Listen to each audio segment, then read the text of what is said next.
Well, g'day everyone. This is Life in the Peloton. I'm Mitch Docker, your host. This podcast is being brought to you by our proud partners, MAAP. And we have got an epic little series for you guys. We're dropping this one. We're going to sporadically be dropping episodes over the best time of the year. It's classic season. And we're kicking off with San Remo first up. Yep, we're right here. The things are about to get exciting.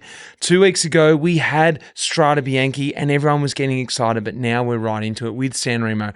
We've got the first little series here. We're going to be following Laurence Pithie throughout the Classics this year. How good's this? We're going to be interviewing him throughout the Classics. We're going to get his thoughts pre and post races. He's got a fantastic program. He's doing San Remo. He's going across doing E3, Wevelgem, Dwars de Flanders and Flanders, and then Roubaix. So we're going to hear all about it. And first up, it is San Remo. If you don't know who Laurence Pithie is, he's a young Kiwi. He came on racing with FDJ and now he's joined Red Bull Bora-Hansgrohe for 2025. He burst onto the scene in 2024 with winning Cadel Evans' race and then knocking out an absolutely epic classic season. A monster ride with Mads Pedersen and Mathieu van der Poel at Gent Wevelgem, which ultimately he rounded out his classic season with 7th place at Paris-Roubaix. What a stellar classic season he had last year, but now can he back it up? We thought it'd be interesting following him through the classic season, and he's agreed. We're going to hear his thoughts throughout. So let's kick it off with his thoughts before San Remo, his thoughts, how he's prepared. He's done things a little differently. And then we're going to pick up with him after San Remo to hear how it all went down and his thoughts leading into the Cobblestone Classics. So here we go, guys. Part 1 of our little mini-series on the road with Laurence Pithie through the Classics.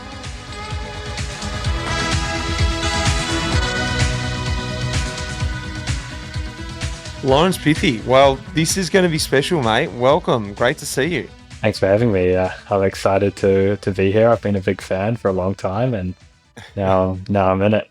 Well, yeah. Well, I don't know. Like, what was it like listening back in the day? Were you like, what are these characters on about? You know, were you learning anything? Or now you're there. You're actually like, oh, it's not too far from the actual truth. Yeah, I mean, 100%. I learned heaps from your podcast with all the pros back in the day. I mean, I definitely spent some hours clocking away on the pedals, just listening to you and all your wonderful guests. Now to be here myself, it's pretty cool. Well, I feel sorry. I feel sorry for you. You had to listen to my voice all that time, but that's okay. That's okay. You can take on what you heard and maybe put it in place, or just go, you know what, that's absolute rubbish. But that's the point of it. Mate, it's great to have you on here because we caught up at Down Under, and I think I want to know, first of all, what's been going on since Down Under? I haven't seen you in any of the races. We're on the eve of the Classics. We've just had a brutal Paris-Nice, Torino, Adriatico. Where have you been? What's been going on? And I've had a bit of a hiatus from the racing. I've been doing the Australian racing, such a nice start to the season. And usually I'd go back home. I did nationals again, which is nice. Always cool to be racing at home. But then usually I come to Europe and I'm straight into like opening weekend, Le Salmon. These races last year was full gas. So this year it's been, very different for me.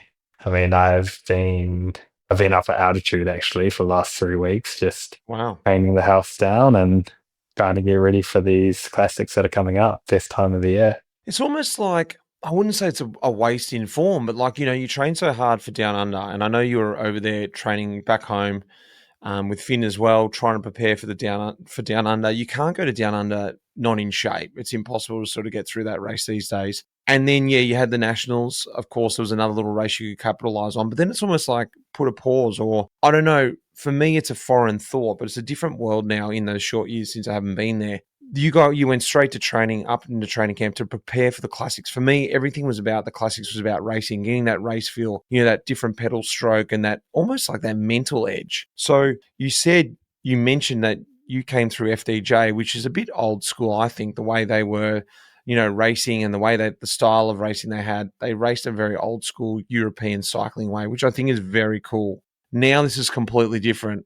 Training going into the Classics, you got San Remo. What are you thinking about that? How'd you get your head around that? It's a completely different approach to me. I mean, I know I go well off racing, So, and racing's all I've known in this sort of period. Last year it was full gas, to be honest. Mm, So this year it's more of it's an extremely different approach. It's just been, yeah, all training and no racing in Europe yet, which feels really weird being in, back into March already. I mean, the time's flown by, but this year compared to last year, it's so different. Last year, like I was barely at home. I was just racing every week. I mean, this year I've barely been at home as well. I've just been on training camp with the team instead. So in racing, you're forced to go full gas, yeah. and it's almost easier mentally because you're in it, and for me, racing's the best part of it, and it's what I love to do. So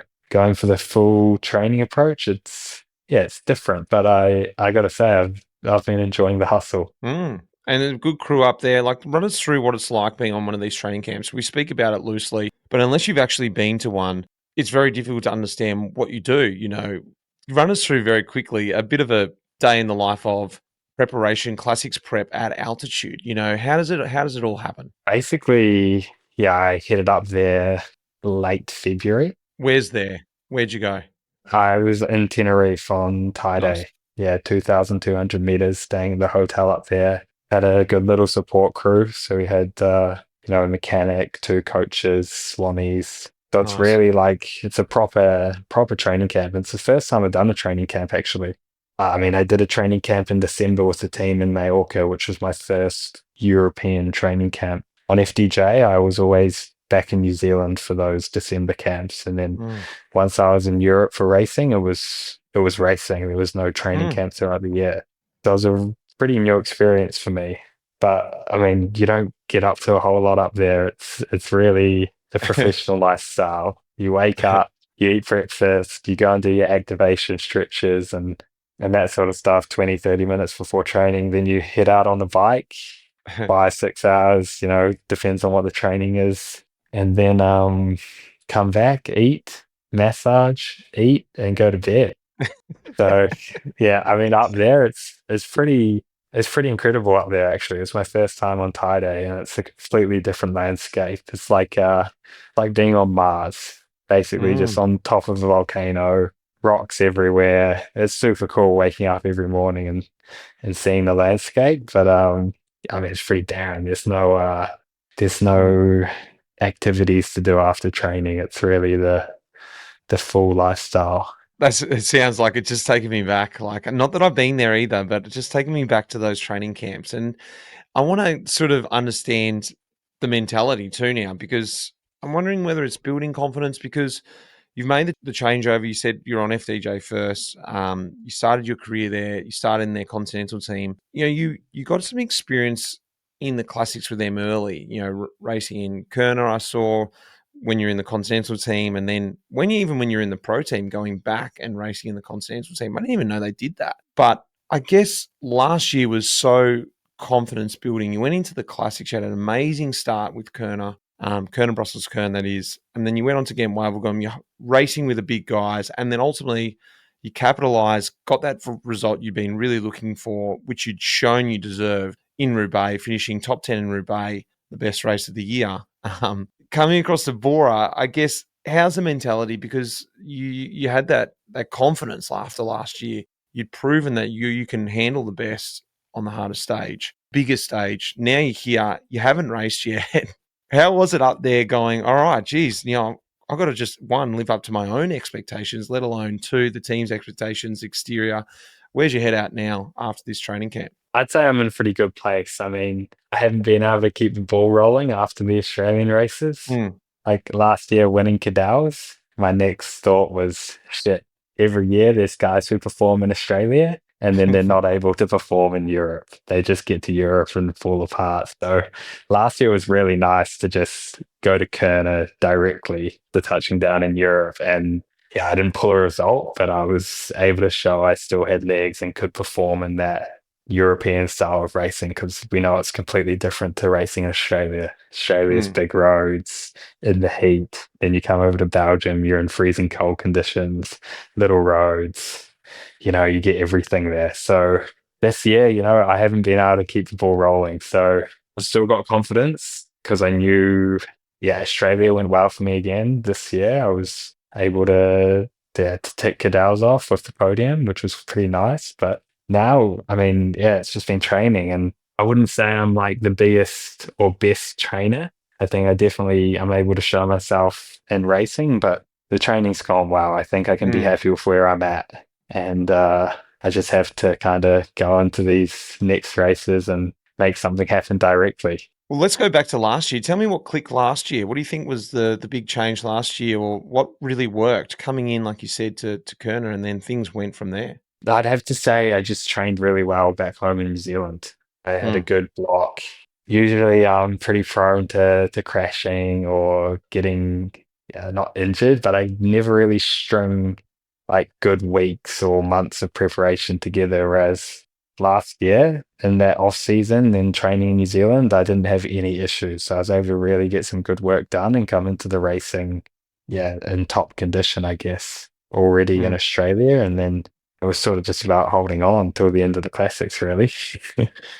The training had been done. It was just race, recover, race, recover. What are you going to try and do differently this year from 2024? Like I said, you had a fantastic season breaking out there in the classics, but when the real crunch point came, you were there with the best, but just wasn't able to hang on. Now, reflecting on your own self, what do you want to do differently to capitalize on some of those big rides? To just be able to finish it off, to be honest. I think last year it's so much easier said than done, but last year I showed I could be there. I'd make the decisive move in those races, and then I just fought a bit in those final 20, 30K.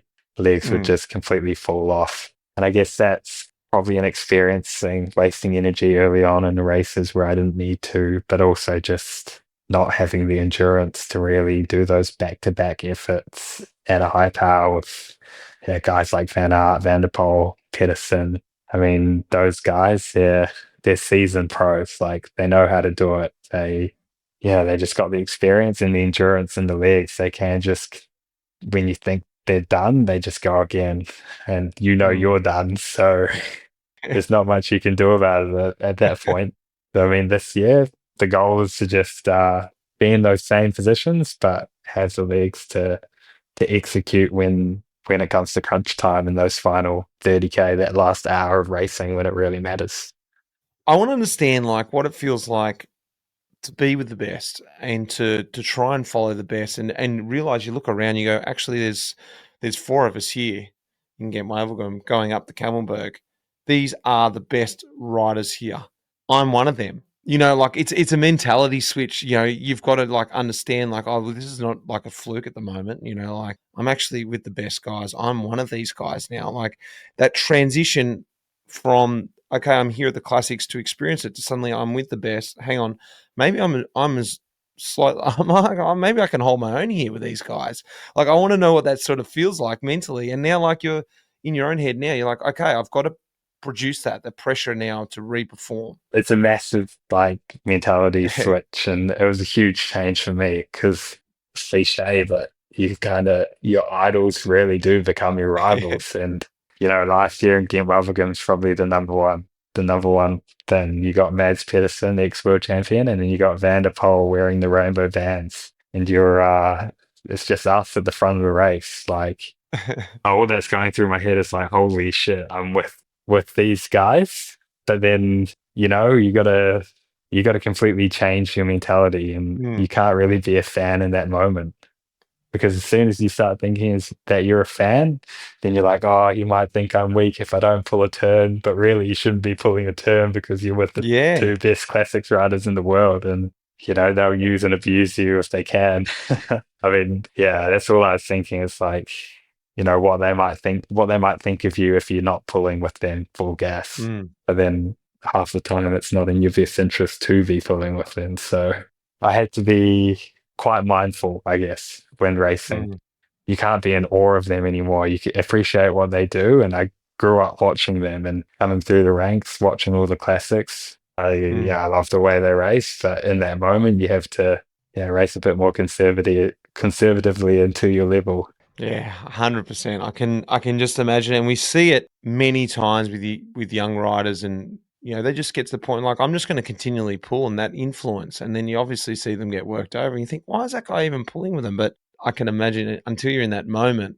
It's just, you don't want to seem like you're, sitting on, or I don't know what it is. You want to hold that respect with the bigger riders, but you've got to think about your own interests there, and rightly so. You've got to protect yourself and ultimately race them right till the end. So it's amazing to be able to have that mindset in those moments that you had. Thinking about this year, mate, we're heading to San Remo. Who are you guys riding for? What's your thoughts? Who is supporting you? Are you going to be one of the lead riders there? It's been talked about.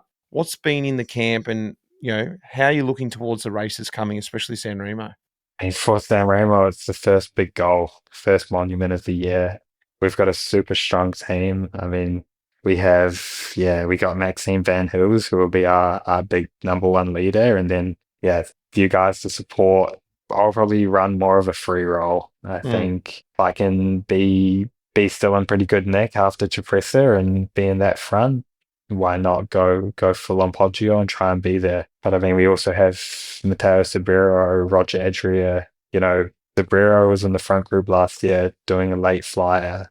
Maxime was in the front group last year as well. So we've got numbers to play. And I think with San Remo, I mean, the Poggio is so decisive. So if you can have numbers going over there, then I mean, each guy can sort of play their card at that point without riding against each other. I mean, it's always super helpful to have teammates. I think Van der Poel and Philipsen last year. Then, you had Pidcock and Ganna was in that front group until he had a problem on the descent of the Poggio. So if you've got cards to play, it's super handy. And I think we'll try and do that. Just get as many guys in good nick over Cipressa and Poggio and go from there. What about working with the DSs? Have you been enjoying working with the new DSs? You've got Bernie Eisel, you've got Shane Archibald, you've got Heino as well, all classics experts. What's it been like working with them? I guess a bit of a fresher crew to FDJ. Some of the older DSs there, nothing against what they've done over the years, but maybe these guys are a bit more closer to the peloton. Yeah, I think you've nailed that on the head. It's been probably the best change for me from that number one, the English speaking side. Like, I love being around Shane and Bernie and Heino. They're all such good guys, and they're all pretty fresh out of the peloton. They've all retired pretty recently, and they know what this new era of racing's like, and they can really, sort of pass their knowledge onto me as a rider. I mean, Heino's going to be the DS for majority of all of the cobble classics, and then Bernie's the DS for San Remo. So, I mean, Heino, he's an encyclopedia of Belgium. It's incredible. We did we already did a recon in December around Belgium, and then in Roubaix, and just hearing him on the radio, his knowledge and the insights he have is second to none. So I think it's going to play a massive part. Yeah. 100%. Like those guys we had Andres Clear, again, the encyclopedia of Belgium, and just the little things they know, the way to take corners. It's such a big thing. And that's what also puts it back to the way you rode the classics last year is more impressive there, because in my opinion, it takes a long time to learn the roads, to know how to ride. It's not all about physical ability. You can be the strongest guy out there, but if you just don't know where you're going, it makes it that much harder. Third time round, I guess, a couple of years at FDJ, and even experiencing it in the Continental FDJ, you're building up that experience, and then you've got a guy talking in your ear as well. It must give you that confidence coming here now. I can't wait to see you back on the stones. Are you feeling like, I know I've asked a couple of times about pressure and things like that. Are you feeling excited just to get back out there once again and race these races? Super excited. Hey. Yeah. It's just a massive boost knowing you've got the best guys on your side trying to help you that have all that experience. It's, I'm so green to the classics. Heino's really put an emphasis on learning the roads, learning the climbs, little landmarks around each of the roads, knowing where the wind majority comes from. it was crazy where we're doing these recons on high no says in the radio. This is an important point, boys. In about 20 seconds, there's going to be a little piece of concrete on the side of the road going into a driveway where if you're in a bad posse, you can just move up there. 20 seconds later, exactly that. I mean, it's incredible the knowledge, and that's just something I don't have yet. I'm trying to do my homework and learn, watch old races back, but you can't really learn that sort of stuff. It's just through doing it year after year and having someone relaying that knowledge to you through the radio. It's going to be a massive boost. For me, in terms of pressure, I don't feel too much pressure. Like, there's expectation, but there's always going to be expectation. You're going into a race of the highest level, so as long as you've done the work and put everything on the line when you're in the race, I think, yeah, what happens is happens. It's a bike race at the end of the day, so anything can happen. That love for the classics, Laurence, like it's not a common thing. I think, riders all come in, they especially from Australia, New Zealand, America, wherever it is, who weren't brought up in Europe. To understand what the Belgium classics are is, it's something you either literally have to love or hate. And I told myself I loved them. I don't know why I did, but I somehow got involved and then all of a sudden I fixated on them. What's your story? Like, how have you come to love these races? How have you come through to where you are now to suddenly go, I'm looking back on these old races. I love it, because you have to actually want to be there. You have to actually love the grit, the grind, the fight, everything involved in a Belgian classic. I mean, being in New Zealand, to be honest, I didn't watch much bike racing, but every year, Roubaix, Flanders, those are the big ones you'd stay up late and do the all-nighters for, just because they're the iconic races and they're the races I loved. I remember, watching Quick Step back in the day absolutely tear it up, and I just thought that was so cool. But obviously, Belgium's like, it can be heaven and hell. Like, depends on the day, but you sort of have to trick yourself into loving it sometimes. Otherwise, you wouldn't want to get out on those horrible days hitting those cobbles. So, yeah, I mean, I guess it's the races I'm good at as well. Yeah. So you sort of build more of a love towards them. And one-day races as well. I think one-day races are the best because you can just really bury yourself without having to think about a hill climb or a hill stage tomorrow. Just all in for one goal. 100%. Yeah, that's right. You can just go in, and like it's a flip side too, because it can be so detrimental. Not having a great day, you put it all in there, but it's that ability to sort of bounce back and put it behind you, and take on the next day, and just go, cool, that was that. Let's move on. I've got another day coming in 2 or 3 days' time. Yeah, they chew you up and spit you out. It's just about how fast you can get back up and go again, because the next one's 2 days away usually. So, yeah, I mean, they're incredible races, and the Belgians, they really get behind it. I think the crowds are insane, so that really can boost you on the day as well. Well, like I said, we're only a few days out from San Remo. Run me into your run-in now. What is your thoughts going across to San Remo? Give us a quick run-in. How are you feeling? What are the last preparations looking like? Yeah, feeling good. I did, when I first arrived in Europe, I went and rode out to Cipressa and Poggio and went up the climbs and the descents and really just envisioned how the race went last year. And I was with Jensen Tarite, the Australian rider, and I was telling him, I was here at that point and there at that point, and this Cool. guy was pulling the parachute there. That was pretty cool to like go back there and see the roads again and, do that homework. I think those descents, the Cipressa and Poggio are so important. So it's really good to know those corners and be able to go into them without a second thought, just, knowing which way to go and where you're going to have to light the touch facer. And, I haven't done the racing in Europe yet, like we said. So it's a little bit of an unknown coming down from altitude for my first time, but I think I'm in a pretty good spot. We've got a good team, awesome environment, and yeah, I'm just super excited to get underway. Who else looks good from the other teams? You had a look around, you've been watching the races, you had all that time up at the hotel to really study the racing, which sometimes you don't get to do when you're racing yourself.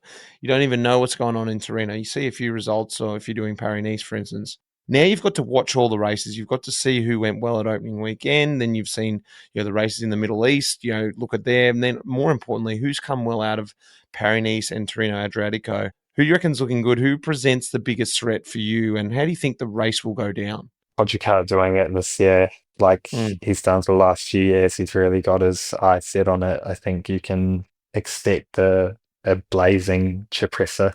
I think they're probably going for the KOM and make it as fast as possible to put all the bigger guys with a faster kick, I guess you could say, under pressure. But then again, you see these bigger guys who can sprint well. Pedersen, Philipsen, they're all flying. Like, I think Mads Pedersen, the way he was riding at Paris was super incredible. It's incredible how that guy can climb. You look at him and you see the 50, 60 kg guys around him on that mountaintop finish in Paris, and you think, what's he doing there? Like, I think he'll be a super big threat, but then you've also got Milan on his team, and the way he's been riding as well, climbing, they've got a couple cards to play already. So, yeah, then you've got Ganna. He's looked super strong as well. All these sorts of guys, Ganna being Italian gets an extra 50 watts. So that's gonna be scary racing against him. But yeah, you can't go past Van der Poel, Philipsen. I mean, Philipsen getting over Poggio last year is incredible in itself. But I think I think he'll probably be there again. I saw he crashed this afternoon in Belgium, which is not ideal. Yeah. But that was after he was splitting it in the crosswinds and trying to ride off solo. So he's got the legs. So hopefully he's not too banged up after that crash. And I'm sure he'll be in the mix again this weekend trying to defend that title. How do you think it'll go down? Like, it's a pretty obvious thing at San Remo. It's all going to come down to the to the Cipressa-Poggio combo, do you think? Like, I'm stating the obvious, but have you got anything else for me? What else is going to happen? The weather's not looking great. It's supposed to be wet at the start. And then the middle Torquino looks all right, but then along the coast it's supposed to be wet as well. So that throws another curveball into the mix. I think Belgium's been super sunny, so all the bad weather is coming this way for San Remo.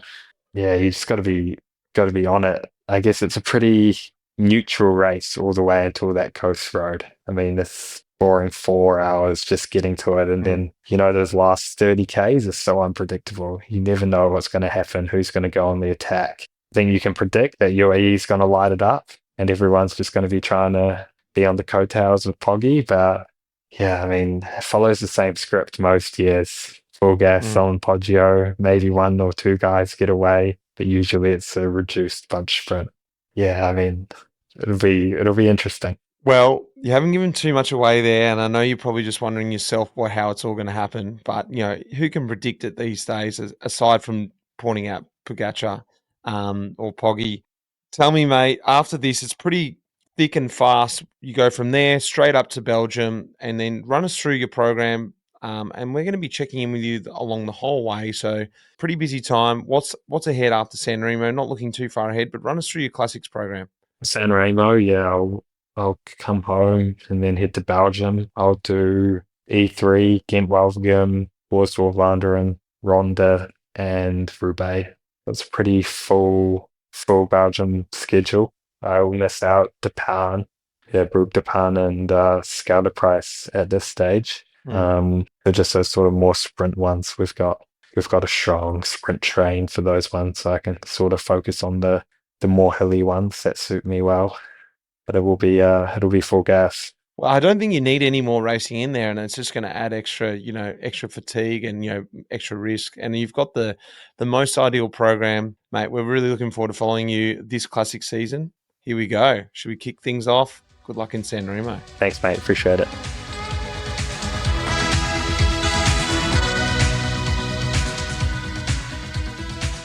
Well, I hope that gave you a little insight to San Remo and also to Laurence Pithie. If you're already on board the Laurence Pithie train, that's great too, because we're going to get to follow him throughout the classics. How good is this going to be? That inside little knowledge about how to get through the classics with a superstar like Laurence, and follow what his progress is going to be on his new squad, Red Bull Bora-Hansgrohe.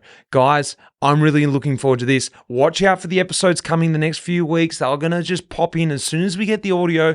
We're going to package it up for you guys so you can get it hot off the press and stay in touch with what's going on in the classics with Laurence as well. Well, I'm off. I've got to commentate San Remo over at SBS. So if you're here in Australia, listen out. Well, if you're not all around the world, change your VPN over at NordVPN and get on board. Guys, look forward to speaking to you very soon.